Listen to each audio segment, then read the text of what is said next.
इस किस्त के आगाज में हंदी बाजार में एक आदमी ने सुल्तान अलाउद्दीन के जासूस को एक पोल के साथ बांधा हुआ था और कह रहा था, इकट्ठे हो जाओ और देखो मैं क्या करने वाला हूँ। अर्तुगरुल और उसके साथी भी वहां पहुंच जाते हैं। अर्तुगरुल उस बंधे हुए शख्स को गौर से देखता है। धुंधार पूछता है, ये क्या है भाई? अर्तुगरुल कहता है, ये हमारा आदमी है। धुंधार कहता है, तो फिर हम इंतजार क्यों कर रहे हैं भाई, चलें इसको बचाते हैं। इतने में वो आदमी कहता है, इसने मेरा सामान चोरी किया है, मैं इसको इबरत का निशान बना दूंगा। आप में से किसी को कोई एतराज है? सब लोग कहते हैं, लटका दो इसको। जबकि अर्तुगरुल एक तरफ जाकर अपनी साथियों से कहता है, वो लोग इसको चारे के तौर पर इस्तेमाल कर रहे हैं और वो चाहते हैं कि मैं इसको बचाने के लिए सामने आऊं। धुंधार कहता है, अब हम क्या करेंगे भाई? अर्तुगरुल कहता है, हम इसे रात को बचाएंगे।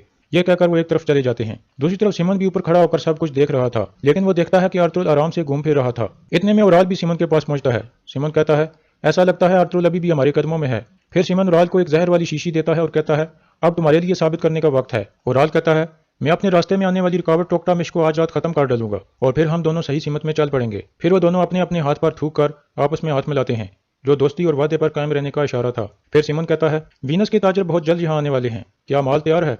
उराल कहता है, तैयार है। दूसरी तरफ अर्तुगरुल और उसके साथी अपने घोड़ों के पास पहुंच गए थे। तुर्गत पूछता है, भाई दुआन कब आएगा? अर्तुगरुल कहता है, जब उसकी जिम्मेदारी खत्म हो जाएगी तुर्गत। फिर अर्तुगरुल उस बूढ़े गुलाम को बुलाकर कहता है, हाचा तोरिया, मैं आपको आजाद करता हूँ, आप जहाँ चाहे जा सकते हो। फिर अर्तुगरुल अपने घोड़े की जानिब बढ़ता है तो हाचा तोरिया भी पीछे आ जाता है और कहता है, आपका मेरे ऊपर कर्ज है, इसके अलावा मेरे पास रहने के लिए भी कोई जगह नहीं है, मुझे अपने साथ आने दें, मैं आपकी खिदमत करूंगा। अर्तुगरुल कहता है, ठीक है, आप जब तक चाहे हमारे पास मेहमान बनकर रह सकते हैं। दूसरी तरफ कबीले में हलीमा सुल्तान बानो जीजिक को बुलाकर कहती है, दुआन अल्प ने तुम्हें अमानत के तौर पर हमें सौंपा था, लेकिन अगर दुआन तुम्हारे अल्फाज सुन लेता तो वो कोई और फैसला करता।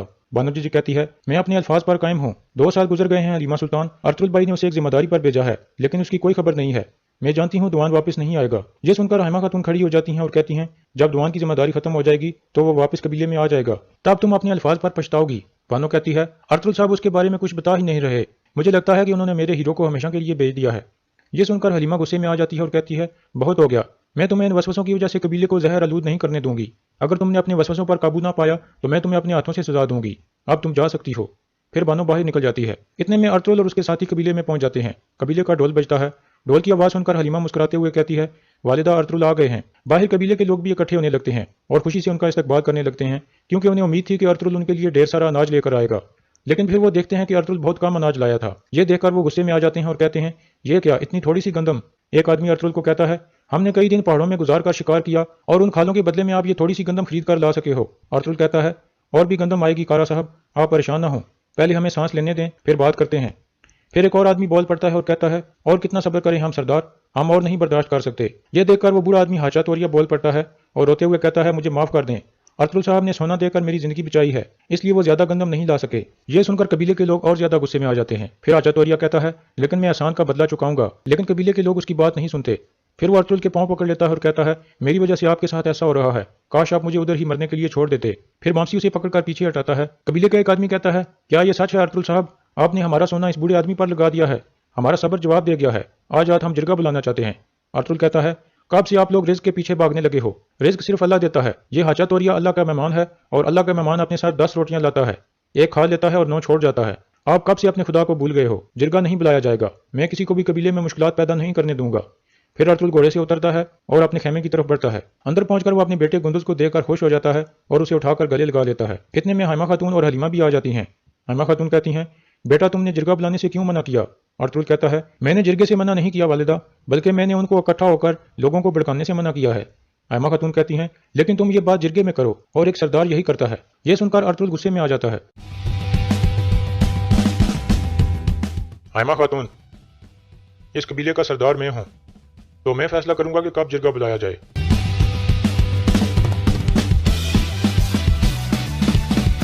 इसके बाद हलीमा कहती है, ये आप क्या कह रहे हैं अर्तुगरुल, हमारा कानून ये नहीं है।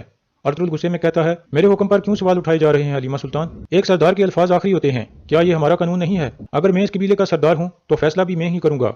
ये कहकर अर्तुगरुल अंदर चला जाता है। इसके बाद जावेदार कबीले का मंजर सामने आता है। उराल की बीवी अपने खेमे में इबादत करने में मसरूफ थी। इतने में कबीले का ढोल बजता है। कबीले का सरदार अपने आदमियों के साथ वापस पहुंच गया था। कबीले के लोग इकट्ठे होने लगते हैं।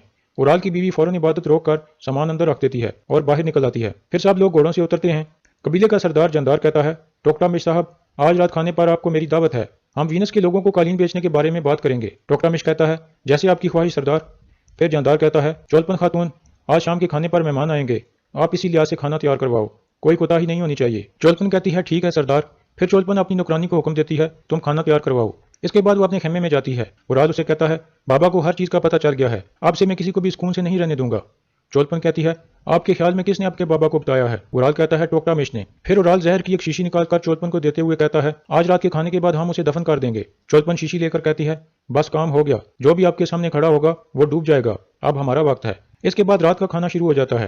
ٹوکٹامش بھی ان کے ساتھ بیٹھ کر کھانا کھانے لگتا ہے۔ چولپن کی نوکرانی کچھ برتنوں میں شربت ڈالنے لگتی ہے، پھر وہ زہر والی شیشی نکالتی ہے اور ایک برتن میں ڈال دیتی ہے۔ اس کے بعد وہ شربت لے کر اندر جاتی ہے اور سب کے آگے شربت والا ایک ایک برتن رکھ دیتی ہے۔ سردار جاندار پوچھتا ہے ہمارے پاس کتنی قالینیں بچی ہیں اورال؟ اورال کہتا ہے وینس کے تاجروں کے لیے کافی ہیں۔ جاندار کہتا ہے آپ لوگ قالینوں کے معیار پر خاص دھیان دیں، میں نہ سنوں کہ جاویدار قبیلہ گھٹیا چیزیں دیتا ہے۔ اتنے میں ٹوکٹا میں شربت پینے لگتا ہے اور اورال اور اس کی بیوی اسے گور کر دیکھنے لگتے ہیں۔ دوسری طرف ارطغرل اپنے ساتھیوں کے ساتھ بیٹھ کر کہتا ہے اب ہمارے دشمن پوری طاقت سے حملہ آور ہوں گے، اس لیے ہمارے پاس ضائع کرنے کے لیے وقت بالکل نہیں ہے۔ عبد الرحمن کہتا ہے قبیلے میں نیا مسئلہ کھڑا ہو رہا ہے اور لوگوں کا صبر جواب دے رہا ہے بھائی۔ وامسی کہتا ہے یہ کیسے نہ شکرے لوگ ہیں، جب ان کے پیٹ بھرے تھے تو سب ٹھیک تھا، اب بھوکے ہوئے ہیں تو ہلچل شروع کر دی ہے۔